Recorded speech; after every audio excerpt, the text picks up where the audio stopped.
ఆత్మబంధులందరికీ నా యొక్క ఆత్మ ప్రణామాలు. ఇంత గొప్ప జ్ఞాన మార్గాన్ని మనకు అందించిన మహాత్ములైన బ్రహ్మర్షి పితామహాపత్రిజీ దంపతులకు, నాకు జ్ఞానాన్ని అందించిన బ్రహ్మర్షి తరవర్తి వీర రాఘరగర్ దంపతులకు ఆత్మ ప్రణామాలు తెలుపుకుంటూ ఈరోజు కార్యక్రమాన్ని మనం మొదలు పెట్టుకుందాం. మాస్టర్స్, ఈరోజు మనం చర్చించుకునే అంశం ఏంటంటే, ఆత్మగా జీవించాలంటే మనందరికీ గురువు చెప్పిన సందేశం ఏంటి?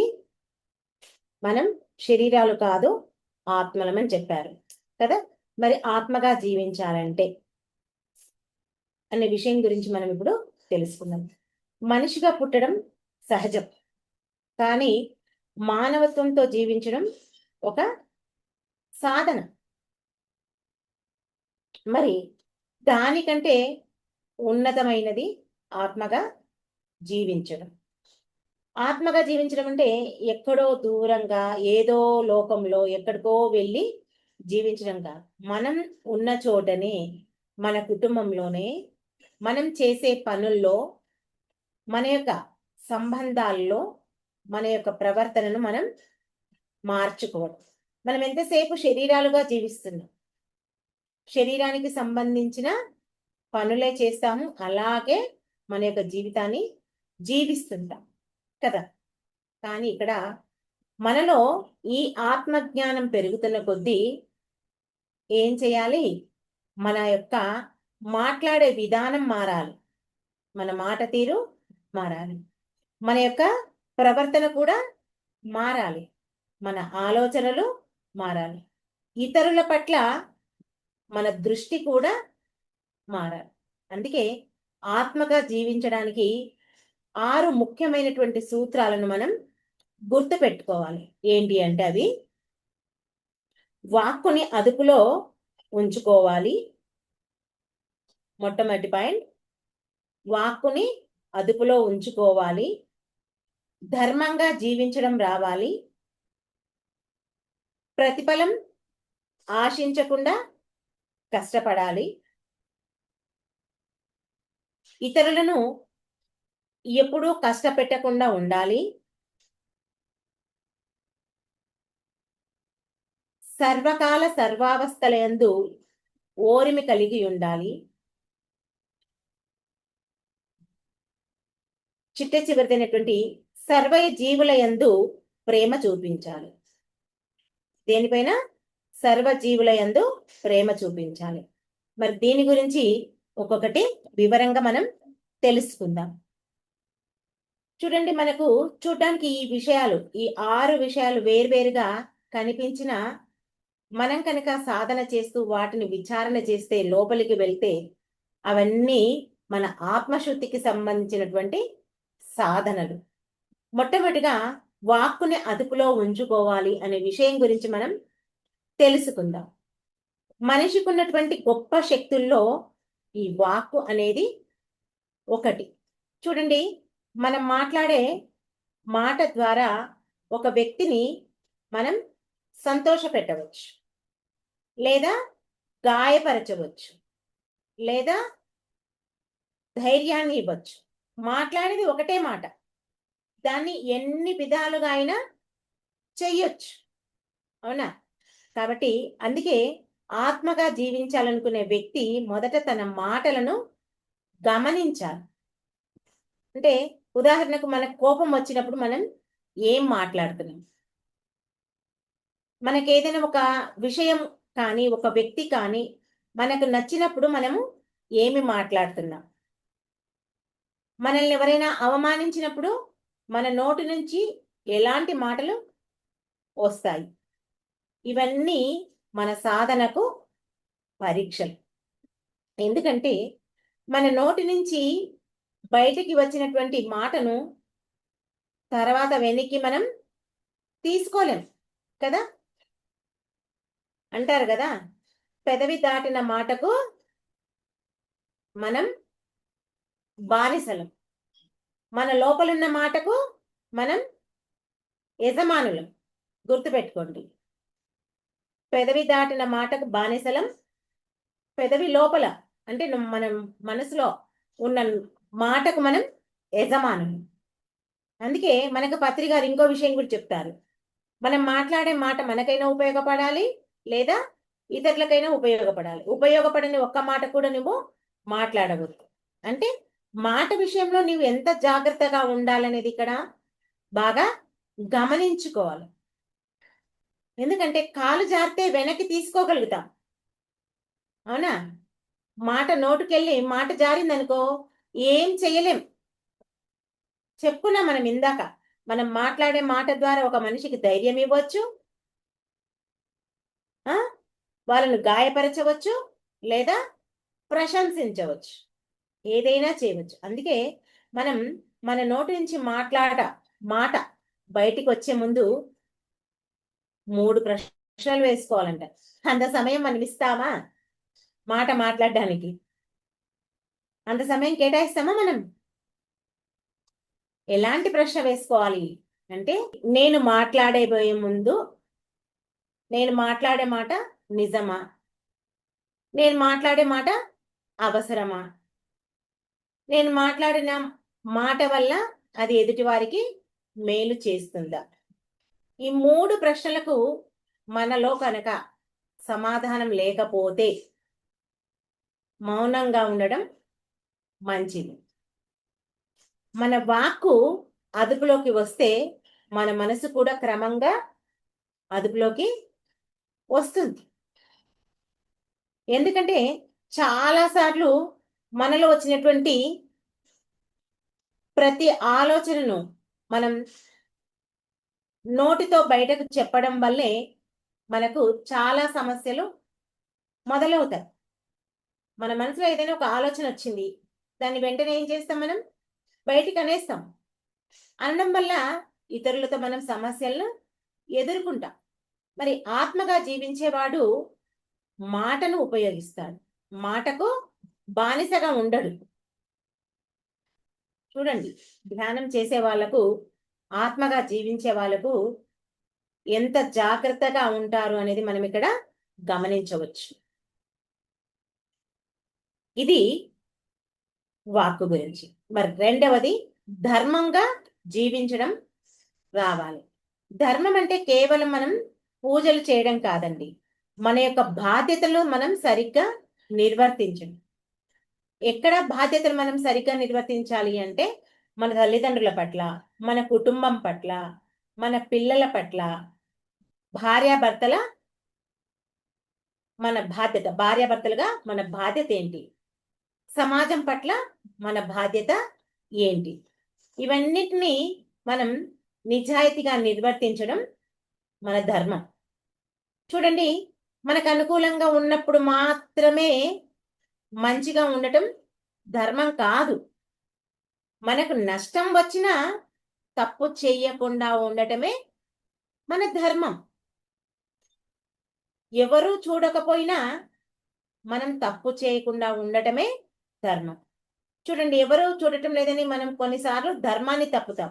ఎవరు చూసినా చూడకపోయినా మనలో ఉన్న ఆ ఆత్మ అనే భగవంతుడు ఎప్పుడు మనల్ని నిరంతరం చూస్తూనే ఉంటాడు అనే విషయం ఎప్పుడు మనం మరచిపోకూడదు. ఎవరు ప్రశంసించకపోయినా మంచి పని చేయడం మన ధర్మం. ఎవరైనా మనం చేసే పని చూసి ప్రశంసిస్తారని ధర్మంగా నిర్వర్తించడం కాదు.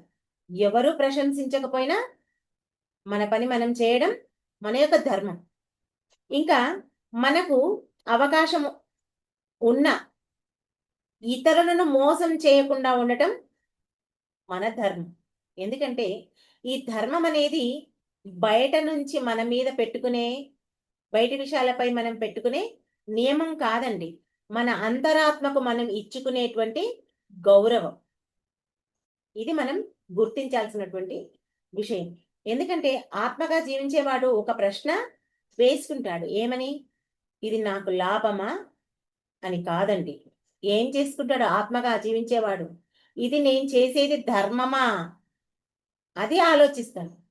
ఈ ఒక్క మార్పు మానవుని యొక్క జీవితాన్ని పూర్తిగా మార్చగలుగుతుంది.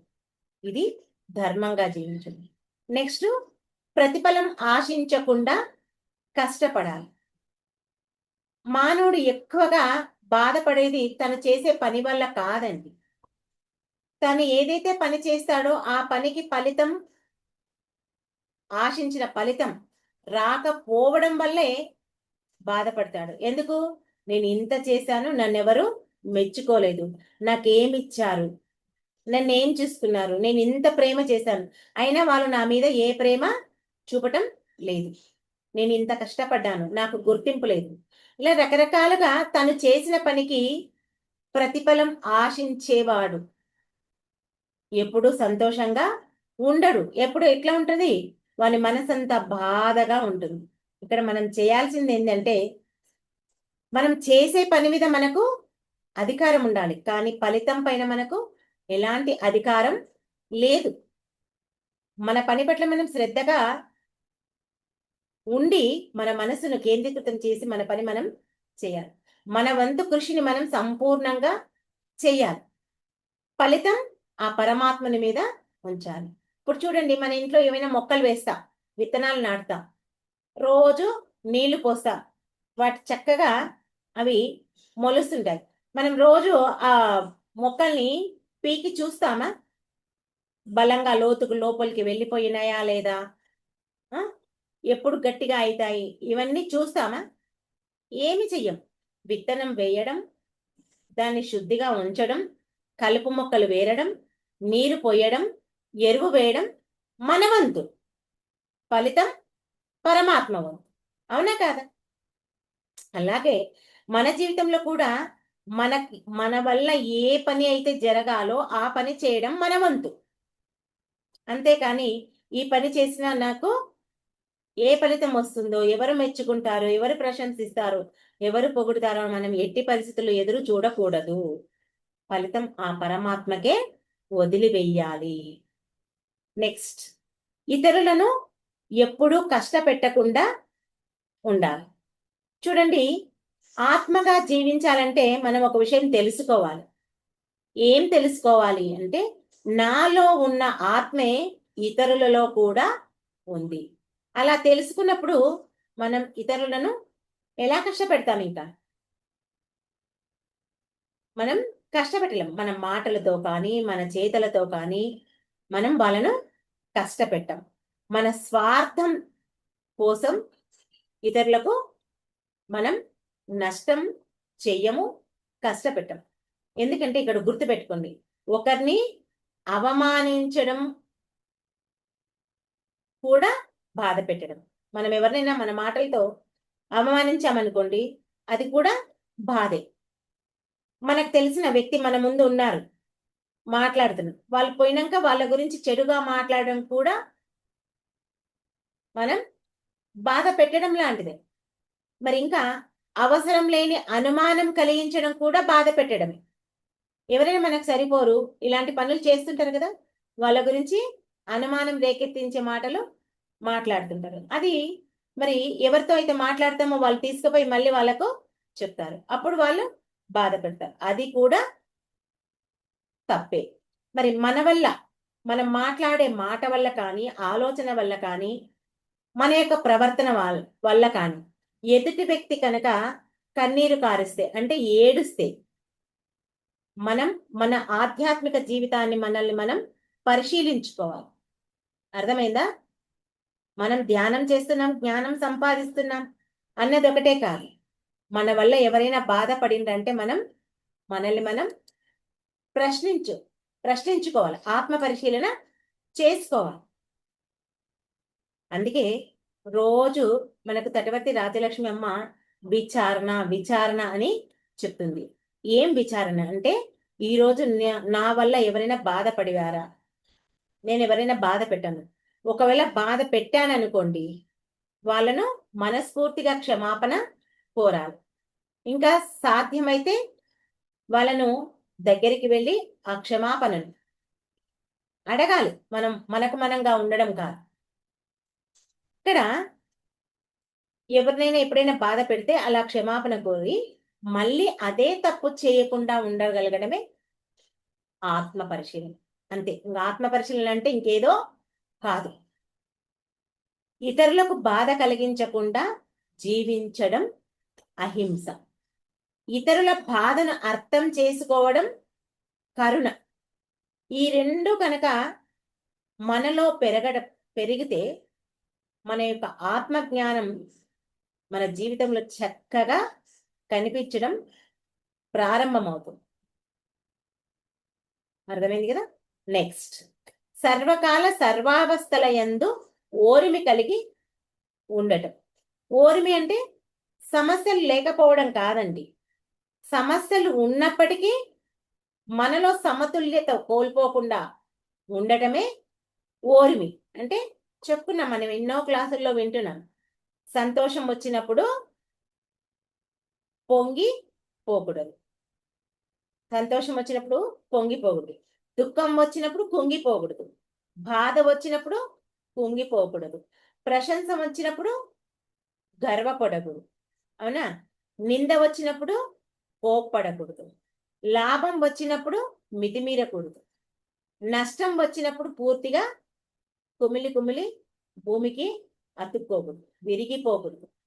అంటే నీకు నష్టమైన, కష్టమైన, లాభమైన, జయమైన, అపజయమైన, సంతోషమైన, ఏదైనా సరే, ప్రశంస అయినా సరే, రెండింటిని సమానంగా తీసుకోవడమే ఓర్మి. చూడండి, మన జీవితంలో పరిస్థితులు ఎప్పుడు మనకు అనుకూలంగా ఉండవండి.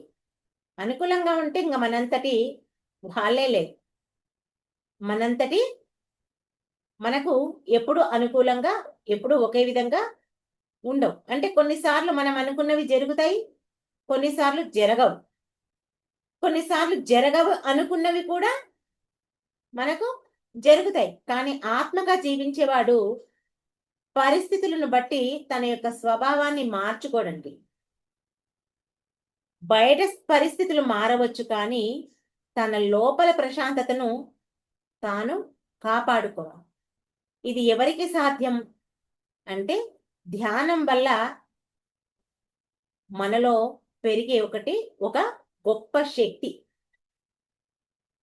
ధ్యానం చేసే వాళ్ళకు మాత్రమే ఇది సాధ్యం. బయట ఏ పరిస్థితులు ఎలా ఉన్నా మనం అంతర్గతంగా ఒకే స్థితిలో ఉండటం ఒక ధ్యానికి మాత్రమే సాధ్యం అవుతుంది.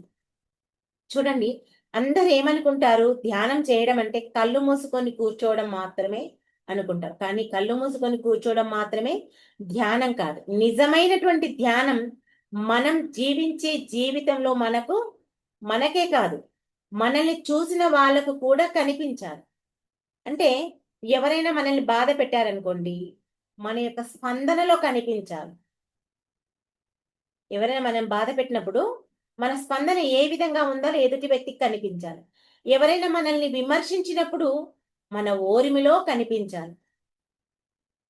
కష్టకాలంలో మనం ఎలా ధైర్యంగా ఉంటామో ఆ ధైర్యంలో కనిపించాలి. అప్పుడే మన యొక్క సాధన జీవితం మారుతుంది.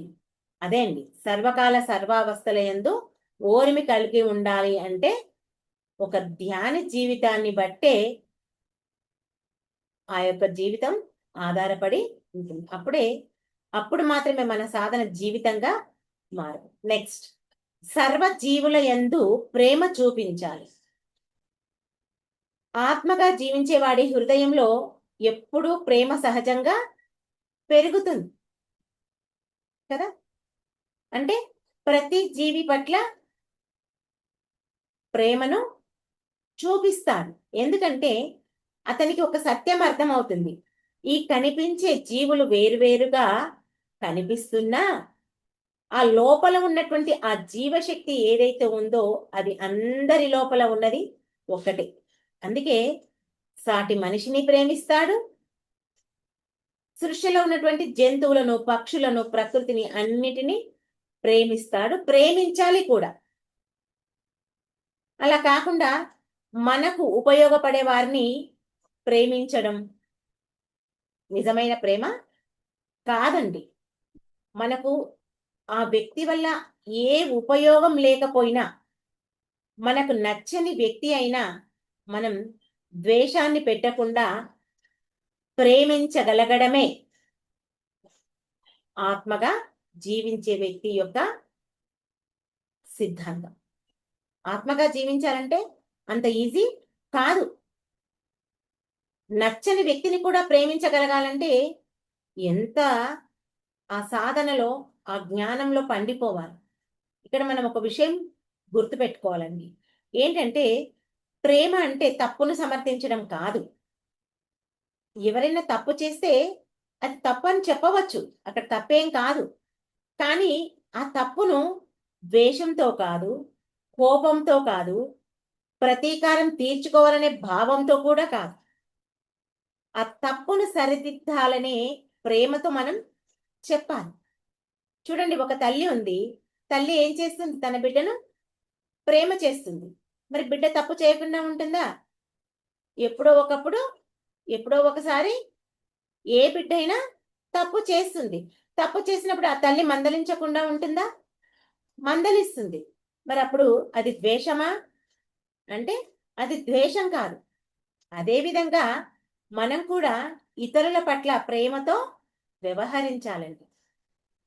ఈ ప్రేమ ఉన్న చోట అసూయ, ద్వేషం, ప్రతీకారం, నేను నాది అనే ఈ భావం క్రమంగా తగ్గుతుంది.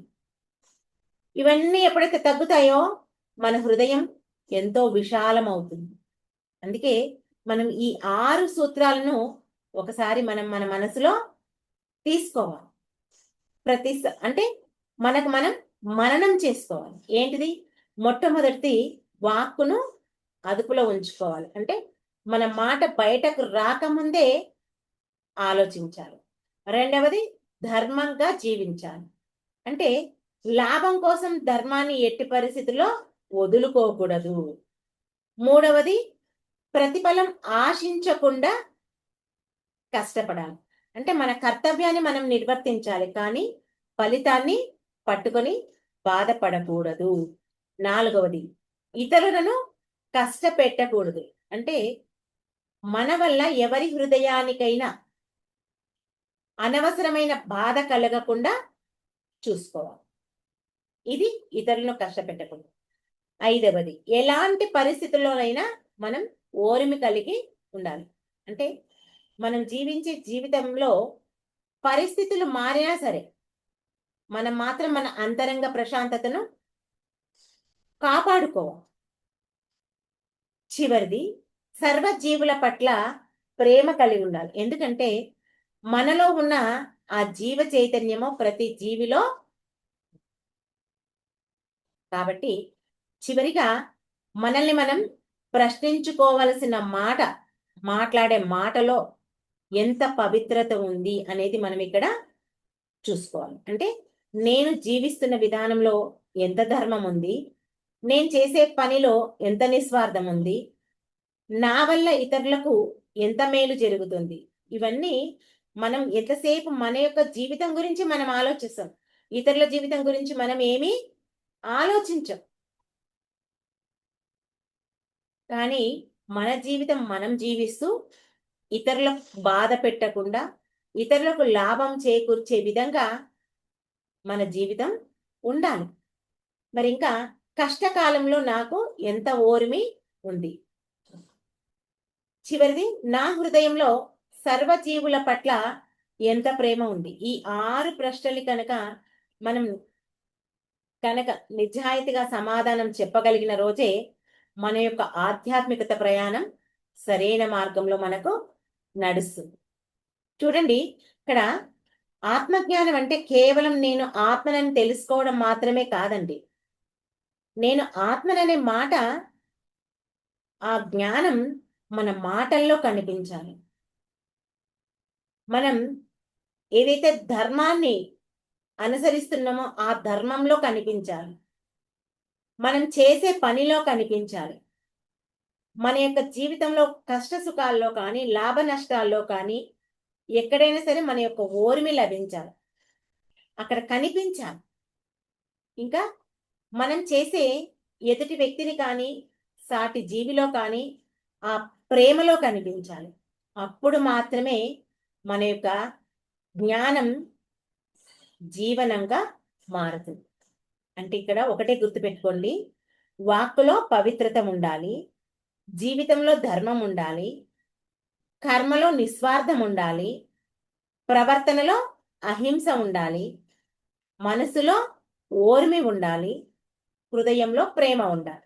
ఇవండి ఈ 6 గుణాలు కనుక మన యొక్క జీవితంలో పెరిగితే మనిషిగా పుట్టిన జీవితం ఆత్మ జ్ఞానంతో కూడిన జీవితంగా మనకు మారుతుంది. అంటే ఇక్కడ ఆత్మగా జీవించడం అంటే ప్రపంచాన్ని వదిలి వెళ్ళడం కాదు. ప్రపంచంలోనే ఉంటూ, మన ఇంట్లోనే మనం ఉంటూ, మన కుటుంబ సభ్యుల మధ్య మనం ఉంటూ ఏం చేయాలి? మనలోని దైవత్వాన్ని వ్యక్తపరచగలగాలి. అప్పుడే నీవు ఆత్మగా జీవించిన దానివి అవుతావు. చెప్పుకుంటున్నాం ప్రతిరోజు, నేను శరీరం కాదు ఆత్మను అని. కానీ ఈ ఆత్మగా జీవించాలంటే ఈ 6 గుణాలను మార్చుకోవాలి. ఈ 6ంటిని మనం నిత్య జీవితంలో అనుసరించాలి. ఏంటి? వాక్కులో పవిత్రత ఉండాలి, జీవితంలో ధర్మాన్ని పాటించాలి, కర్మలో నిస్వార్థం ఉండాలి, ప్రవర్తనలో అహింస ఉండాలి, మనసులో ఓరిమి ఉండాలి, హృదయంలో ప్రేమ ఉండాలి.